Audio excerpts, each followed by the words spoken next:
Pastiera Napoletana is a tradition in my family. It has unique flavors, and it really is a labor of love. I'm going to show you the whole process of how to make it. We'll start with the crust.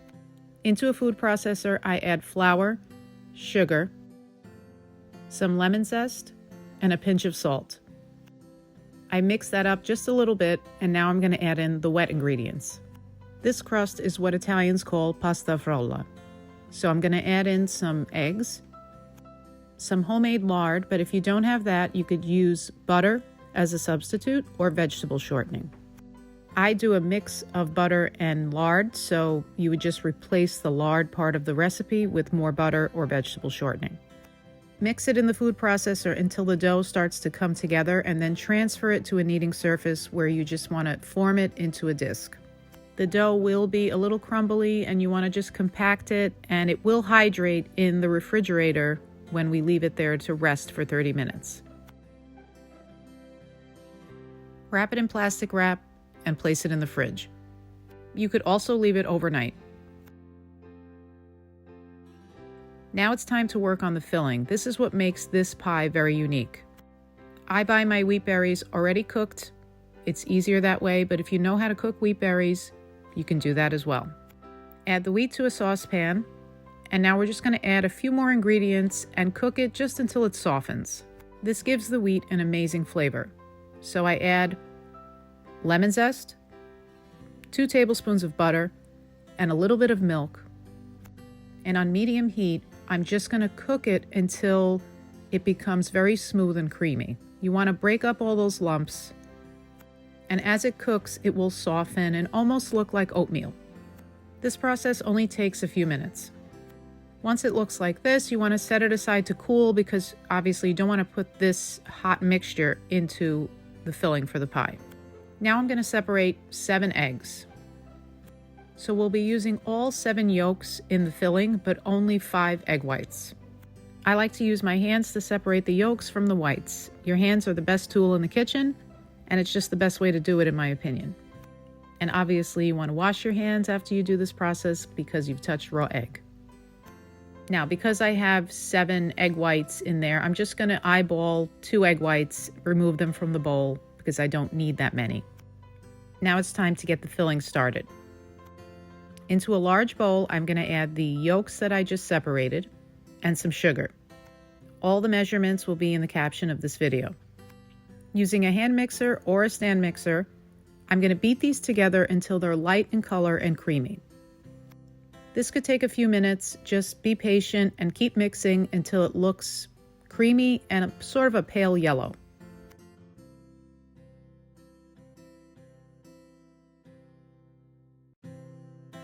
Once they're creamy and pale in color, I'm going to add in the next ingredient, which is the ricotta. I've placed mine into a strainer with a cheesecloth on top overnight in the refrigerator to drain, and I'm going to show you how much water this actually drains. There's about 1/4 to 1/3 of a cup of water in that bowl.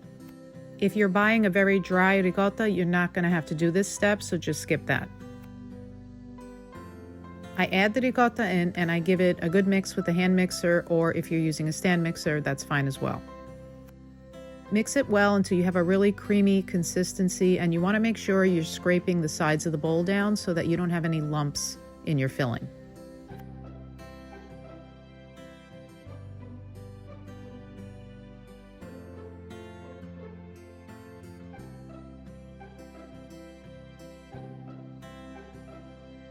Now it's time to add the cooled, cooked wheat. Another signature of this pie is candied fruit. I have a lot of people tell me they don't like candied fruit, which is fine. You can use orange zest and lemon zest in its place. I added in a teaspoon of vanilla extract, and this is what makes the scent of this very particular. It's called Millefiore Extract. You really need that extract to make it smell authentic. I've also added in some cinnamon, and I'm going to give it all a really good mix.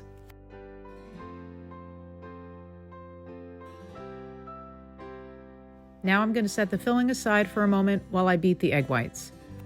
I have 5 egg whites and a 1/4 teaspoon of cream of tartar, and I'm going to beat this to stiff peaks. I start off on a low speed and then just raise it to the highest speed it can go.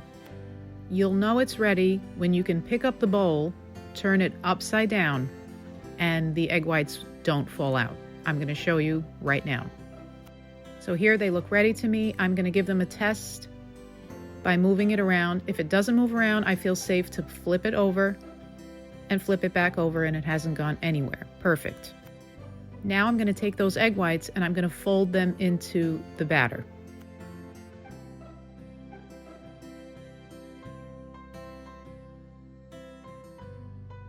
Using a spatula, you just want to go underneath and wrap around. You don't want to lose too much of the air. It's okay if you deflate some of it, but most of it you want to keep in there. And keep doing that motion until it's well incorporated and you can no longer see the egg whites in the batter, just like this. It's still light and airy, but it's all incorporated, and that's what you want. Now it's time to work on the crust. I cut the dough into 3 pieces. One piece is slightly smaller because that's going to be for the strips on top of the pie, and the other 2 pieces are equal sizes. So I actually like to use my scale, and each piece was about 325 grams for the bottom crust and about 250 for the strips on top. It doesn't have to be exact. You just want the bottom crust to be equal sizes and a smaller piece for the top strips. This dough is very forgiving, so if it cracks on you, you can just squeeze it together and it's totally fine. So you want to really flour the surface so it doesn't stick and slowly roll it out. This dough is very cold right now, so it's a little hard to roll out, so you want to just press down to start working it, and once it warms up, it'll be easier to roll out. I usually roll it out to about 1/4 of an inch thick, maybe a little thinner. I roll it out to a little larger than the size of my pan. I'm using a 9-inch pie pan. So you want to keep flipping it, rotating it 90 degrees as you're rolling it out, and just keep adding flour so it doesn't stick. See here, it cracked a little bit. I'm just going to squeeze it together. It's totally fine. Once I've got it to the size I need, I'm going to use my rolling pin. See how it cracked? Totally fine. Just stick it together. And I'm going to use my rolling pin to help me place it into the pan. So you just want to grab one end of the pie dough and just roll it. Place the pie dish in front of you. Lift it and then just roll forward and it'll fall right into the pan. Like I said, if it cracks or tears, just push it right back together.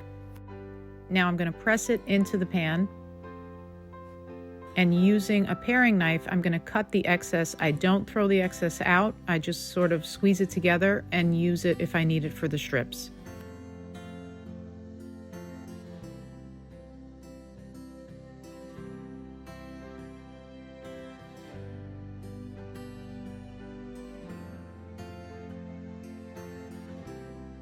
Now that I've cleaned it up, I'm going to add the filling in. I use a ladle, and I probably add about 3.5 ladles full of filling. You really want to fill this up, and it depends on the depth of the pan that you're using. Once you've filled it up, then you want to start working on your strips for the top. This is a signature for Pastiera Napoletana. It has to be 7 strips. There's a lot of theories about why that is, but nobody really knows why. It's tradition, and it's 7 strips, and that's it. Some people say it dates back to Roman times. Some people say it has something to do with sirens. No one really knows the real history of the 7 strips, but all we know is that if it doesn't have 7 strips, it's not Pastiera Napoletana. So now I'm going to use a decorative cutter to make my strips. You want to cut them as evenly as possible. I make them about 1 inch wide. And the other signature is the cross hatching. It has to be at a certain angle for some reason. So don't make it like a box. You have to make more like diamond shapes. So I use the shorter pieces on one end where the pie isn't as wide. Place it over, and you want to do 4 strips and then cross it with 3 strips to make 7.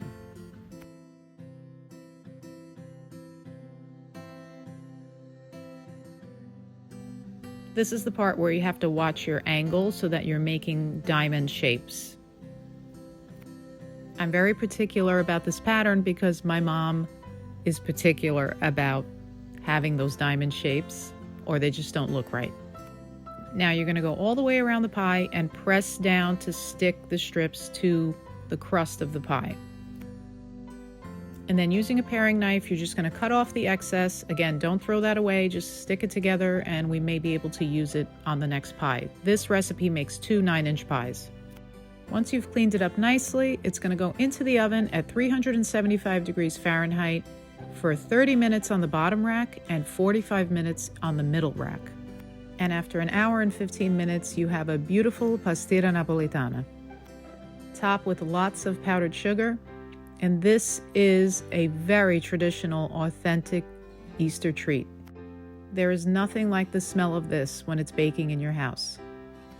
And it's one of those things that you have to have eaten it to be able to understand what this tastes like. It's very hard to describe. It's fragrant, it's creamy, it's just really, really delicious. Full recipe is in the caption of this video, as well as the link to my website. And if you want to learn how to make homemade lard from scratch, I have a video on that on my channel. Hit that subscribe button for more homemade Italian recipes. Thanks for watching, and I'll see you on the next delicious video.